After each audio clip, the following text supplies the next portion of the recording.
Hey everybody, welcome back to Grilling with V. I'm Vanessa. Today we are doing up a whole bunch of things on the grill today. I have ribs, I have chicken quarters, corn on the cob, and asparagus. Let's check it out.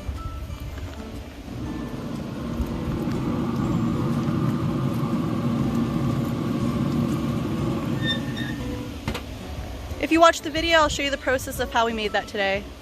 So I just removed the membrane. I'm going to then apply some mustard and some rub. Let's do it. Now that we have the ribs rubbed, let's go set up the barbecue and let these rest for about 30 to 40 minutes in room temperature.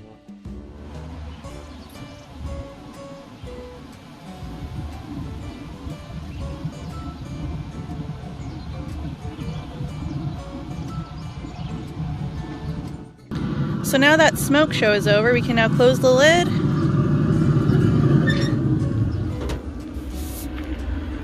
And let it come up to temperature.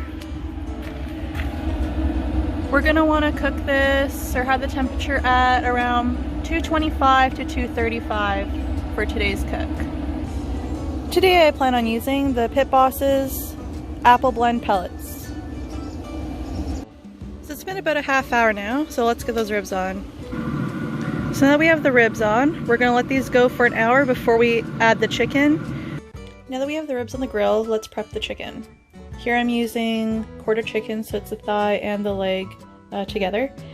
I am gonna try something different today. I am gonna just do a little bit of mustard as the binder and just a simple cracked pepper, kosher salt, and garlic powder for the rub. What I've also done is I've actually peeled the skin of the thigh back, and so you can see underneath the skin, and I'm going to make sure I put a lot of seasoning to that because I feel like the seasoning doesn't really penetrate the skin or the fat. As you can see, I didn't really overdo it with the mustard, just enough to like lightly coat everything. Alright, let's put on the rub. Alright, now that we have these chicken quarters all rubbed up, these are going to sit at room temperature for about a half hour before we put them on the grill. So it's been a half hour. I've just put the chicken legs on and the ribs have been in there for 1 hour.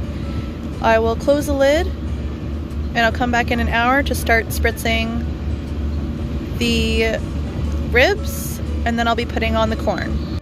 So another hour has gone by, so 2 hours total. The temperature is maintaining a good 230 to 240 temperature. So we're gonna open up the lid, spritz it with some apple juice that I got here, spritz the ribs only, and then I'm also going to insert the temp probe for the chicken. Alright, I got the temp probe in the chicken. We're just going to quickly spritz the ribs here. Try not to let a lot of the heat out. For the corn, I prepped them last night, and all I did was peel them, remove the silks, and then I soaked them in cold water overnight. I've just peeled the husks back again, and I just basted the insides with some olive oil and salt and pepper mixture. Once those go on the grill, about every half hour I'll be basting them with some more butter. Alright, so another hour has come and gone. Time to put the corn on and give another spritz to the ribs.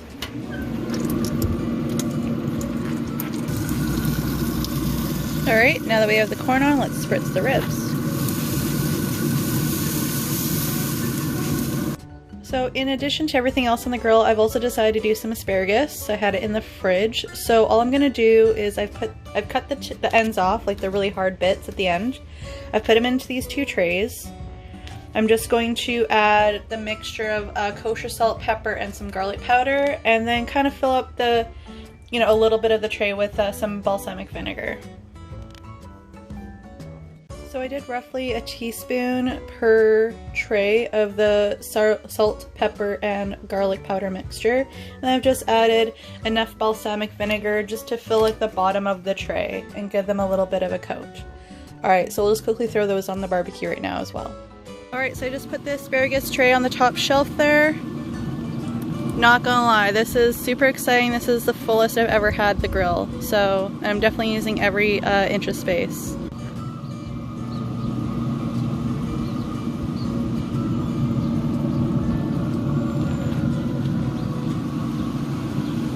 So the chicken came up to to temperature at 175. They're all between 175 and 180. I like to have my dark meat cooked a little bit more, or anything attached to a bone, instead of 165. Alright, so it is hour number 4.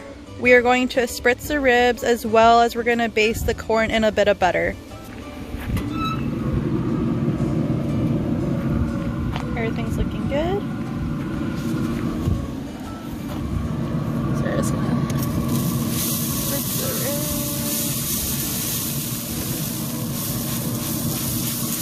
ribs. So just to make a little bit more room and to be able to reach the corn and everything, I've just removed the top rack and then put the asparagus where the chicken was. Alright, so it's officially been about 5 hours, so let's take a look on how everything's doing. Oh yeah. So I'll tell you right now, just by the look of the asparagus, that is done. We'll do the poke test here on the ribs. Those can probably go a bit longer.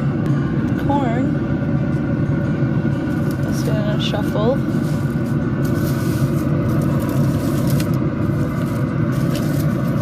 That could probably go a little longer as well. Alright, so we'll take off the asparagus. So for the asparagus, I'm just going to transfer all the asparagus into one container and then drain all the balsamic vinegar into the other container so they're separate. Alright, now that the asparagus and the balsamic vinegar have been separated, I did add a little bit of the melted butter onto the asparagus. Alright, here's the corn all said and done. I also just spaced it with a bunch of butter. Alright, let's go serve and eat. Alright everybody, the ribs are done. It took about 5.5 hours. I expected so because I did have the grill open a lot, but beautiful red color.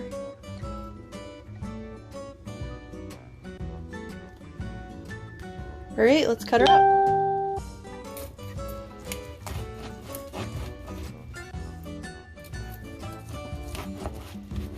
So let's take the middle two.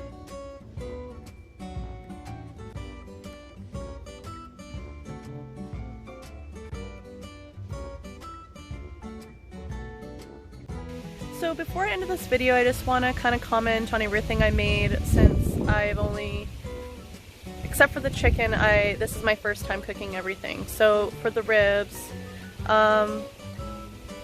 as you could see, like while I was cutting them, like I felt it was a little bit dry on the outside, even though I was spritzing them. I might just try ribs by themselves next time. I also might try the foil method as well. The rub that I used on it was, I think, Big Bald's rub. I'm not sure if I'd use the rub again. I'm not sure, like it had a lot of heat and everything like that, which was good, but I didn't really taste much salt or anything like that, so maybe I might pre-salt the ribs next time.